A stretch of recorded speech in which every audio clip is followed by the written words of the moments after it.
Happy Friday, everybody, and welcome to Undisputed, live from Los Angeles. I'm Jen Hale, here with Skip Bayless, Shannon Sharp. Very happy this morning. He's in Atlanta. Why would he be happy?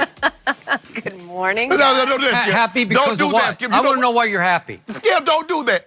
You know why I'm happy. I don't know. 4 cases of dew. 4 cases of dew. Really? I don't, Yes. seriously, number one, I think you're gloating about your pre-finals pick of, wasn't it Golden State in 6 that you picked? That's what I thought. That's what I thought I remember, but I could be wrong. And number two, speaking of number two, I don't even remember you accepting that bet. I remember I said, okay, I'll do this. I'm not sure I remember. Yes. Okay. Skip, if I'm not mistaken, I picked the final score. Did you? I think I had 114 to, I think I had 114 to 110 or 114, 108. I think I was around those numbers. Oh, Honestly, around seriously. those numbers. Oh, now we're around those numbers. Okay, I'm impressed. Steve is checking. Skip, I know you were expecting me to come out here and gloat, have on a Kawhi jersey, have my cornrow wig. Yeah.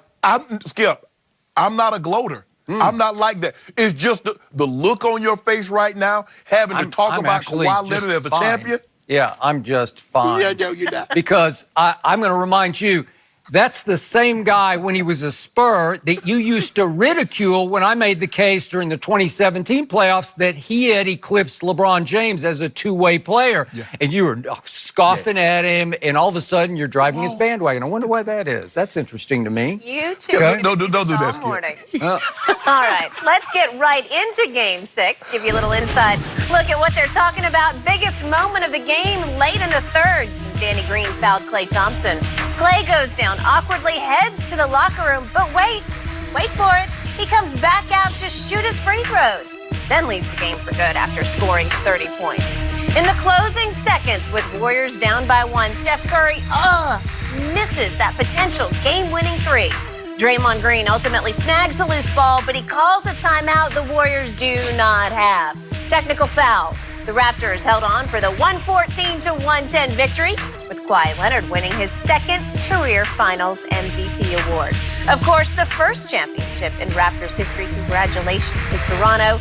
Shannon, what was your reaction to last night's victory? Well, Skip, is kind of marred because it's so disappointing to see Klay go down like he went down. Skip, he had it going, and I said on several occasions, although Steph had been a 2-time MVP, he can't heat up like Klay Thompson can.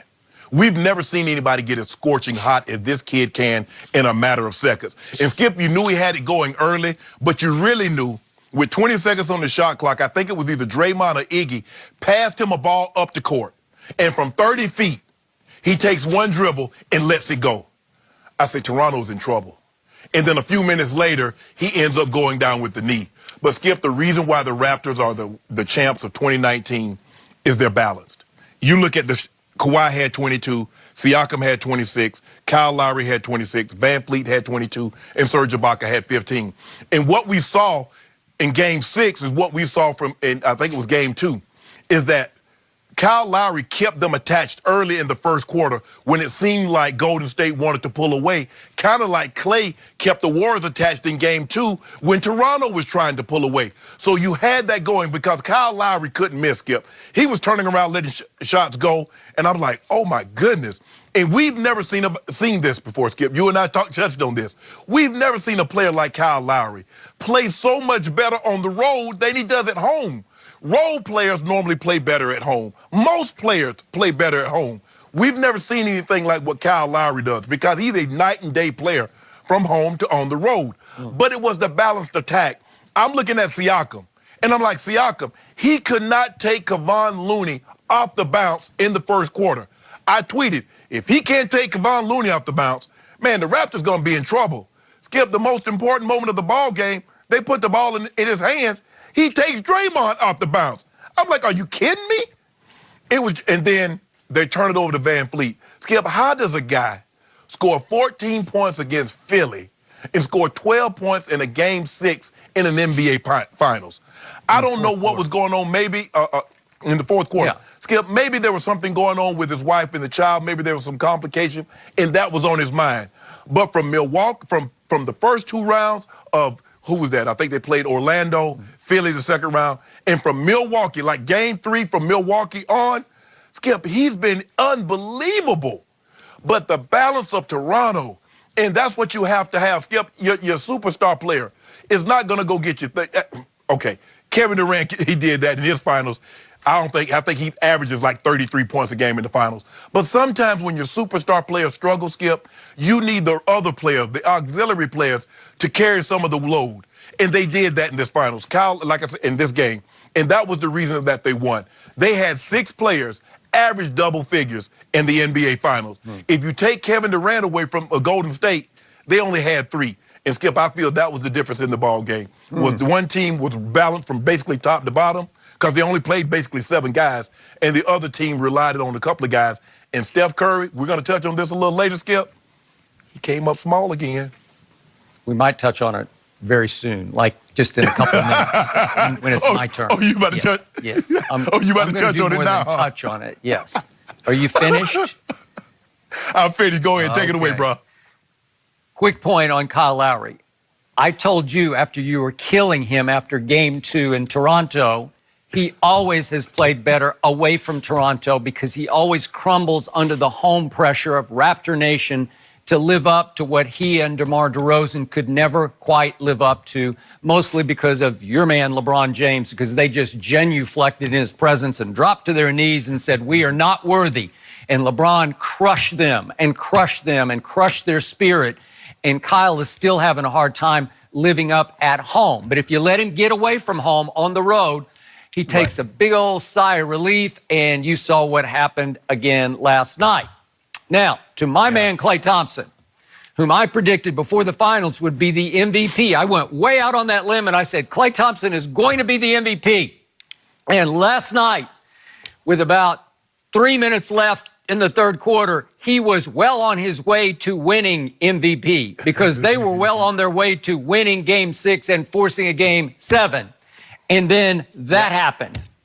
And just quick point of order, if the sneakers, so to speak, were on the other foot today, and there's a questionable bet on the table here because I'm not sure you accepted the bet, but that's okay. You accept after you win the bet, but whatever. The point is, I initiated the bet. Yeah, but then I said, okay, I accept, and you didn't say, okay, we got a bet. But that's okay. I'm going to give you this one. But if the sneaker were on the other foot, I would rescind the bet because clearly I was going to win the bet. The whole world knows I was going to win the bet, and you know in your heart of hearts I was going to win the bet, except the injury God said no again to me because clearly I had already lost Kevin Durant after I'd lost him to a calf injury, and then I lost him to an Achilles rupture out of nowhere. And then right on schedule, just when I thought Klay had assumed control of the NBA Finals off that fast break 3 that you just detailed, that happened, and I was dumbfounded. I just fell on the floor. I rolled on the floor. I couldn't believe it. It happened again.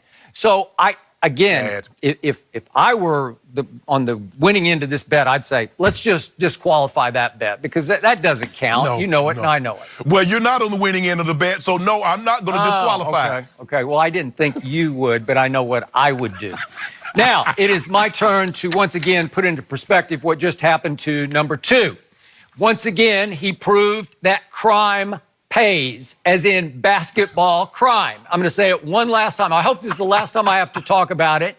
He quit his way out of San Antonio because he and his uncle Dennis wanted out of small market San Antonio and out from under Greg Popovich and the box that he put number 2 in, which is the biggest bunch of baloney I've ever heard. And he quit by exaggerating a thigh bruise that kept him out for 73 games on a team that featured Manu Ginobili and Tony Parker, a team I thought had a chance to get to the finals, but obviously they needed their most talented player. And he flat out quit on him, and he won. Believe it or not, he won because he got every meant-to-be break that you could get along the trail. Joel Embiid is hurt and sick and sick and hurt and sick, which led to the luckiest shot in the history of the NBA playoffs, the one that he beat the buzzer with that bounced 4 times on the rim, that he shot short from the corner. I've never seen a short corner shot do that and still fall. I don't know how with me somehow. I don't know, but yes, the shot fell. That's exactly what happened. they wanted. And then we get to the finals, and there's no KD, and then we think there's KD, and then there's Klay. And remember, Klay missed game 3 with a hamstring. Then he fights back in game 4, and then that happened.